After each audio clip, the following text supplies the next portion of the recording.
नमस्कार साथियों, स्वागत है आपका हमारे YouTube चैनल में। आप छत्तीसगढ़ की किस जगह से हमारे समाचार सुन रहे हैं, कृपया कमेंट बॉक्स में लिखकर हमें जरूर बताएं। रायपुर से प्रस्तुत हैं छत्तीसगढ़ के प्रादेशिक समाचार। समाचारों के साथ मैं रजनी शुक्ला। पहले मुख्य समाचार। खेल मंत्रालय ने भारतीय कुश्ती परिसंघ अध्यक्ष के खिलाफ यौन प्रताड़ना आरोपों पर स्पष्टीकरण मांगा। आज रायपुर सहित देश के विभिन्न स्थानों पर भारत सरकार द्वारा रोजगार मेले का आयोजन किया जाएगा। कार्यक्रम में प्रधानमंत्री वीडियो कॉन्फ्रेंसिंग के जरिए शामिल होंगे।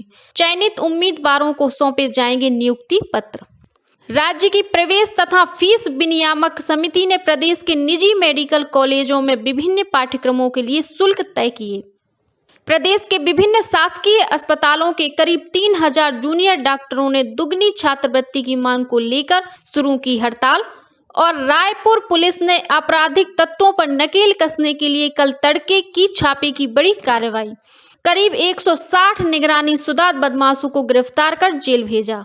अब समाचार विस्तार से। खेल मंत्रालय ने भारतीय कुश्ती परिसंघ से उसके अध्यक्ष ब्रजभूषण शरण सिंह के खिलाफ कुछ शीर्ष पहलवानों द्वारा यौन प्रताड़ना के आरोपों पर स्पष्टीकरण मांगा है। नई दिल्ली में कुछ पहलवानों के विरोध प्रदर्शन और कुश्ती संघ के अध्यक्ष पर गंभीर आरोपों का संज्ञान लेते हुए मंत्रालय ने अगले 72 घंटों के भीतर जवाब मांगा है। मंत्रालय ने कहा है कि वह इस मामले को बहुत गंभीरता से लेता है, क्योंकि इससे एथलीट की कुशलता जुड़ी हुई है। मंत्रालय ने यह भी कहा है कि यदि भारतीय कुश्ती परिसंघ निर्धारित समय सीमा में उत्तर नहीं देता तो परिसंघ के खिलाफ कार्रवाई की जाएगी। इस बीच भारतीय कुश्ती परिसंघ के अध्यक्ष ने यौन प्रताड़ना की किसी भी घटना से इनकार करते हुए कहा है कि वे जांच का सामना करने को तैयार हैं। युवाओं को सरकारी नौकरी देने के उद्देश्य से भारत सरकार द्वारा इन दिनों देश के अलग अलग स्थानों पर रोजगार मेले का आयोजन किया जा रहा है। इस रोजगार मेले के तीसरे चरण के अंतर्गत आज 20 जनवरी को रायपुर सहित देश के विभिन्न स्थानों पर रोजगार मेले का आयोजन होगा। देश के अन्य स्थानों के साथ ही राजधानी के पंडित दीनदयाल उपाध्याय सभागार में आयोजित होने वाले रोजगार मेले में प्रधानमंत्री नरेंद्र मोदी वीडियो कॉन्फ्रेंसिंग के जरिए शामिल होंगे।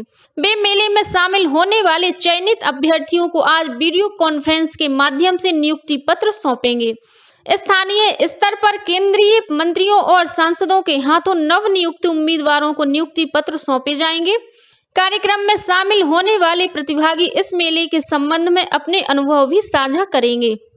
गौरतलब है कि भारत सरकार द्वारा बीते अक्टूबर और नवंबर महीने में रोजगार मेले के 2 चरणों का आयोजन किया जा चुका है।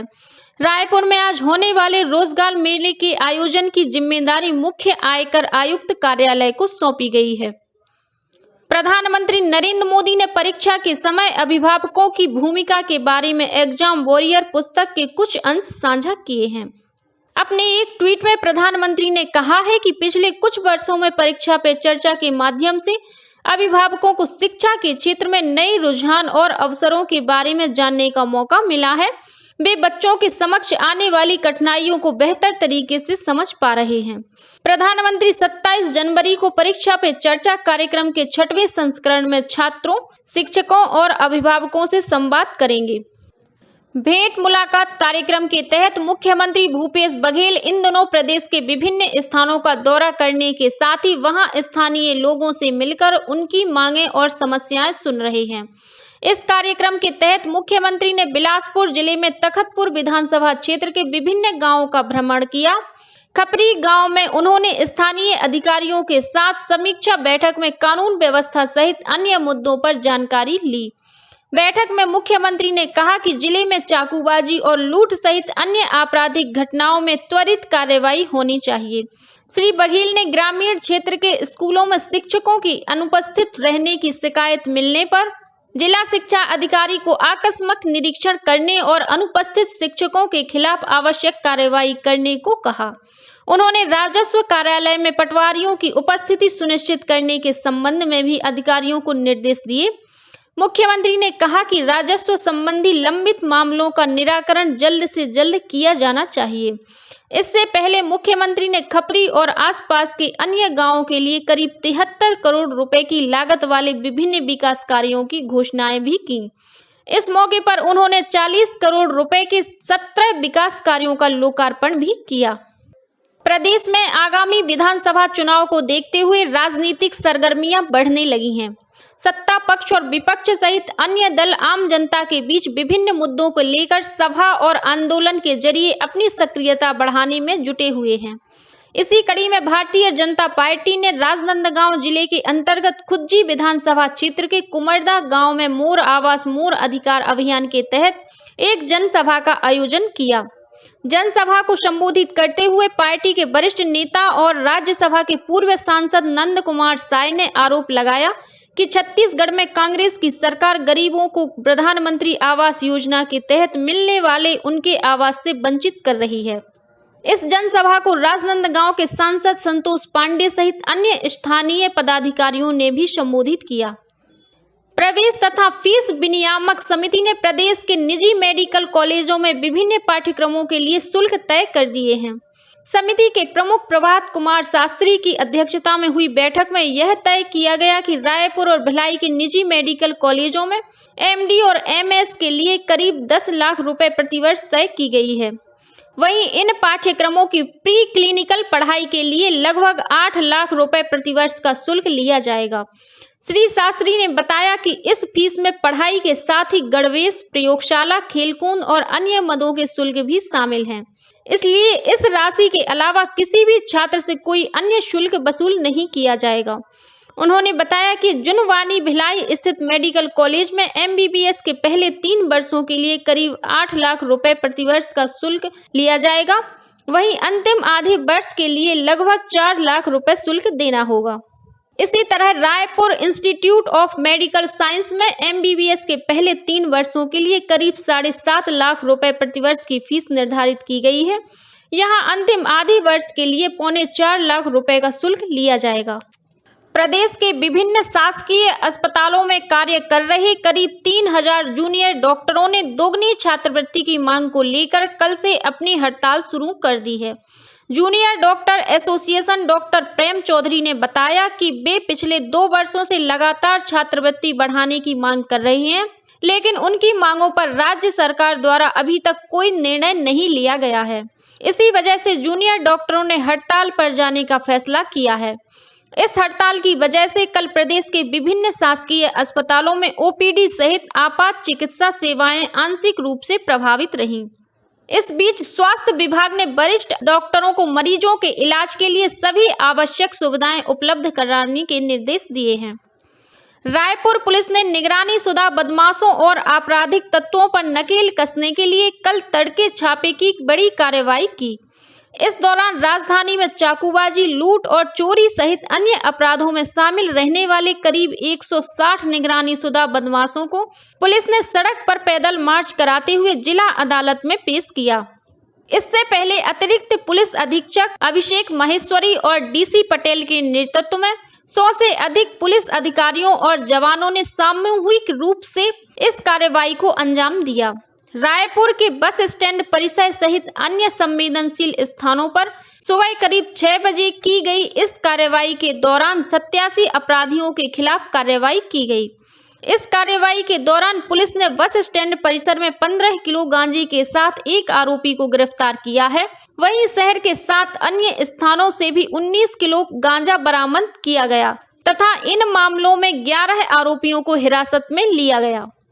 रायगढ़ जिले में खरसिया थाना क्षेत्र के अंतर्गत स्थापित एक निजी संयंत्र के ट्रेलर की चपेट में आने से मोटरसाइकिल सवार 3 युवकों की मौके पर ही मौत हो गई। ये तीनों मुड़ गांव के निवासी बताए गए हैं। इस हादसे में एक अन्य युवक गंभीर रूप से घायल हो गया। घायल युवक को रायगढ़ मेडिकल कॉलेज अस्पताल में भर्ती कराया गया है। देर शाम कुनकुनी के पास हुई इस दुर्घटना के बाद स्थानीय लोगों ने राष्ट्रीय राजमार्ग पर चक्का जाम कर दिया। इस वजह से काफी समय तक यातायात प्रभावित रहा। पुलिस और प्रशासन द्वारा प्रदर्शनकारियों द्वारा समझाए जाने के बाद चक्का जाम समाप्त हुआ। प्रदर्शनकारी सभी मृतकों और घायल युवक के लिए उचित मुआवजे की मांग कर रहे थे। राज्य में सभी शासकीय शालाओं में इस सत्र में शाला प्रबंधन समिति की तीसरी बैठक आज 20 जनवरी को होगी। इस संबंध में समग्र शिक्षा अभियान के प्रबंध संचालक ने सभी जिला शिक्षा अधिकारियों, प्राचार्यों और अन्य अधिकारियों को निर्देश दिए हैं। बैठक में निपुण भारत अभियान पर विशेष चर्चा के साथ ही उपस्थित सदस्यों को निपुण भारत से संबंधित शपथ भी दिलाई जाएगी। और अब कुछ अन्य खबरें संक्षेप में। प्रदेश में कथित धर्मांतरण का विरोध करने वाले लोगों पर राष्ट्रीय सुरक्षा कानून के तहत कार्रवाई के खिलाफ भाजपा नेताओं ने कल जांजगीर के कचहरी चौक पर धरना प्रदर्शन किया। इसमें नेता प्रतिपक्ष नारायण चंदेल और पार्टी के संभागीय प्रभारी किरण देव सहित अन्य पदाधिकारी शामिल हुए। कोरिया जिला मुख्यालय बैकुंठपुर में आयोजित 2 दिवसीय झुमका जल महोत्सव बुधवार को संपन्न हो गया। इसमें हिंदी फिल्मों के गायक सुखवीर सिंह सहित प्रदेश के कलाकारों ने रंगारंग सांस्कृतिक और संगीतिक कार्यक्रम प्रस्तुत किए। कांग्रेस का हाथ से हाथ जोड़ो अभियान आगामी 26 जनवरी से शुरू हो रहा है। इसकी तैयारी के लिए कल राजधानी रायपुर में प्रदेश कांग्रेस अध्यक्ष मोहन मरकाम ने पार्टी पदाधिकारियों की बैठक ली। इसमें पूर्व केंद्रीय मंत्री अरुण यादव भी शामिल हुए। रायपुर के महंत घासीदास स्मारक संग्रहालय परिसर की कला वीथिका में चित्रकला शिविर के साथ ही प्रदर्शनी लगाई गई है। आदिवासी लोक कला अकादमी और छत्तीसगढ़ संस्कृति परिषद द्वारा आयोजित इस प्रदर्शनी में राम कथा पर आधारित चित्रों को प्रदर्शित किया गया है। रायपुर के टिकरापारा इलाके में एक कबाड़ी की दुकान में विस्फोट होने से 10 वर्षीय बालक की मौत हो गई। घटना में घायल 2 अन्य लोगों को इलाज के लिए स्थानीय एम्स अस्पताल में भर्ती कराया गया है। प्रदेश के स्वास्थ्य मंत्री टी.एस. सिंहदेव ने राजनांदगांव के पेंड्री में करीब 13 करोड़ रुपए की लागत से निर्मित शासकीय नर्सिंग कॉलेज के नए भवन का लोकार्पण किया। जांजगीर पुलिस ने नशीली दवा बेचने के मामले में 2 दवा दुकानों के संचालकों को गिरफ्तार कर जेल भेज दिया है। इनके पास से 155 नंग नशीली दवा बरामद की गई है।